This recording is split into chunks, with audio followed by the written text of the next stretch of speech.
Hello बच्चों, welcome to my channel learning laws 9। आज हम शुरू करेंगे चैप्टर 5 एक्सरसाइज 5.1। आपके सामने पहला क्वेश्चन लिखा हुआ है जिसमें लिखा है which of the following statement are true और false, give reason of your answer. मतलब हमको ट्रू और फॉल्स बताना है और उसके आंसर मतलब क्यों है ये बताना है। अब जैसे देखो आपके सामने पहला पॉइंट लिखा है कि only one line can pass through a single point, तो दरअसल ये हमारा फॉल्स है। फॉल्स फॉल्स क्यों है देखो, एक मिनट। ये हमारा फॉल्स है। फॉल्स किस लिए है? इसने बोला सिंगल लाइन से सिर्फ हमारी एक ही लाइन पास हो सकती है, जबकि मानो ये मेरी पॉइंट है। ठीक है, अब इस पॉइंट से मैं एक लाइन पास करा दी, दूसरी करा दी, तीसरी करा दी, चौथी करा दी, कितनी भी करा सकता हूँ, तो जिसकी वजह से ये हमारी स्टेटमेंट फॉल्स हो गई। अगला लिखा है are there are an infinity number of lines which pass through two distinct points. ठीक है, ये भी गलत है। क्यों? अब मान लो मेरा एक पॉइंट यहाँ है और दूसरा यहाँ है, इससे मैंने सिर्फ एक ही लाइन तो पास कराई है, मैं इन्फिनिटी तो करा ही नहीं सकता, और तो मैं लाइन यहाँ पास कराऊंगा नहीं, तो इसलिए मेरा फॉल्स है। अब इसमें लिखा है कि are terminated line can be produce indefinitely on both side. हाँ, ये मेरा ठीक है। ठीक है, क्यों? क्योंकि देखो मैं पहले लिख देता हूँ ट्रू। अब यहाँ देखो, ये मेरी लाइन है। ठीक है, ये इसके वो आगे पॉइंट, टर्मिनेटेड पॉइंट। अब मैं यहाँ से इसको आगे भी बढ़ा सकता हूँ, इधर भी बढ़ा सकता हूँ, तो मैं कितना भी इसको बढ़ा सकता हूँ। लेकिन अगर यहाँ पे इसने लिखा होता लाइन सेगमेंट, तो मैं एक फिक्स हो जाता नंबर। क्यों? क्योंकि मैं इन दो पॉइंट से आगे नहीं बढ़ा सकता, तो इसलिए ये हमारा सही है। अगला लिखा है if two circles are equal then the radius are equal. ये भी बिल्कुल सही है, ट्रू। जब मेरे दोनों सर्कल इक्वल है तो उनका रेडियस भी इक्वल है। अब इसने बोला है कि फिगर देखो, फिगर में क्या है हमारे ना, ऐसे तीन लाइनें दी हुई है। ठीक है, ए बी, ठीक है, P Q and X Y. अब इसने बोला है ए बी मेरी पी क्यू के बराबर है, मतलब ए बी पी क्यू के बराबर है। अगर मैं ए बी को 10 लूंगा तो पी क्यू भी 10 है।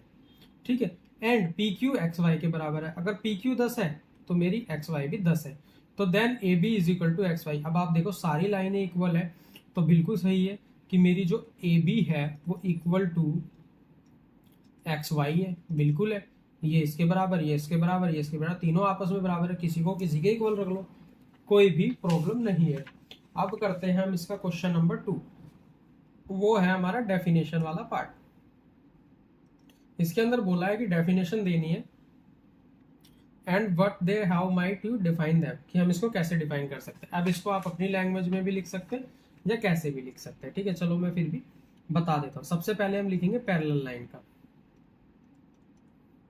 Parallel lines. ठीक है, इसकी डेफिनेशन देते हैं। इसमें लिखा है कि पैरेलल लाइंस आर ट्रू और मोर लाइंस, देखो पैरेलल लाइंस आर टू और more lines that are always the same distance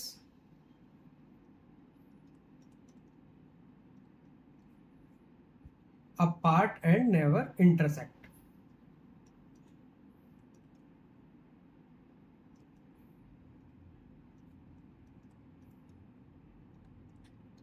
ठीक है, ये हमारी हो गई पैरेलल लाइन। इसमें बोला गया है कि हमारी जो कितनी भी पैरेलल लाइंस हो वो आपस में चलेगी, बस एक दूसरे को इंटरसेक्ट नहीं करेगी, और ये दो से ज्यादा भी हो सकती है, ये हमारी पांचों भी पैरेलल हो सकती है, 6 भी। ठीक है, इसमें बस ये बोला। ठीक है, अगला आता है हमारा पॉइंट परपेंडिकुलर। ठीक है, मैं सीधा यहाँ डाल के परपेंडिकुलर के बारे में लिख देता हूँ। Perpendicular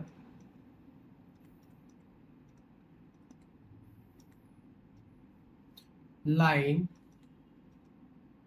are the lines that intersect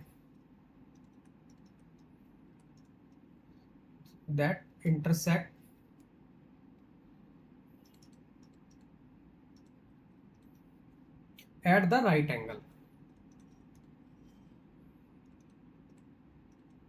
right angle मतलब इसने बोला है कि हमारी ये जो लाइन है इसको इंटरसेक्ट किया, राइट एंगल पे किया, तो ये जो हमारा पार्ट है ये हमारा परपेंडिकुलर बन गया।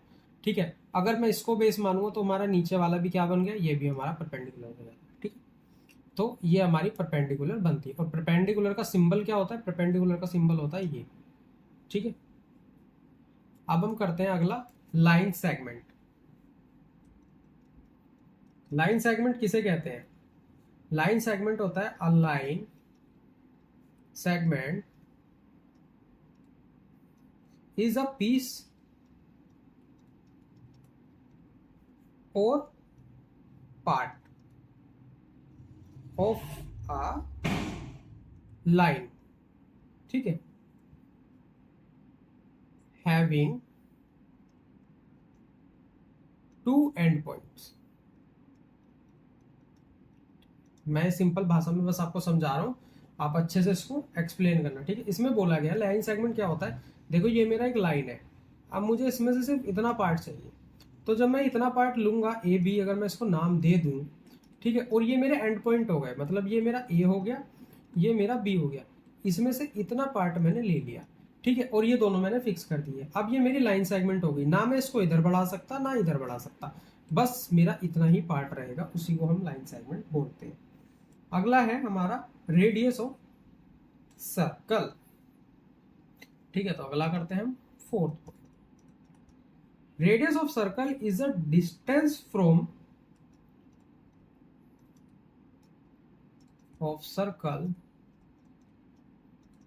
is the distance from the center of the circle। बस इतनी सी आप बात ध्यान रखो, और ये आगे और भी लिख सकते हो, सर्कल ऑफ एनी पॉइंट या to any point, any point. ठीक है, अब मानो ये मेरा एक सर्कल है, sorry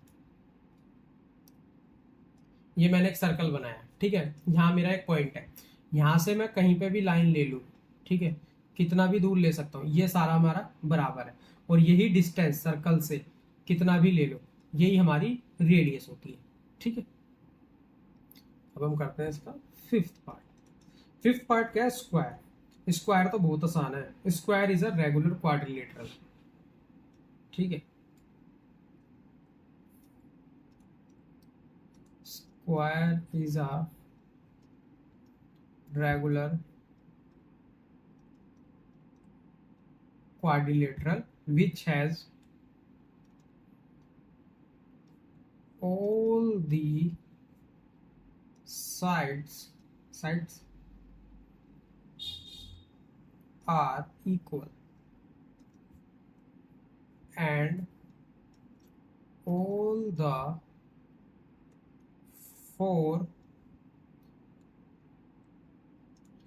angles are also equal। Equal लिखा है, इक्वल मीन्स 90 डिग्री। ठीक है, तो ये हमारे क्वाड्रिलेटरल के बारे में हो गया। इस वीडियो में इतना ही, नहीं तो ये वीडियो लंबी हो जाएगी। बाकी नेक्स्ट क्वेश्चन नेक्स्ट वीडियो में। ठीक है, और मेरे चैनल को सब्सक्राइब करना ना भूलें। ओके।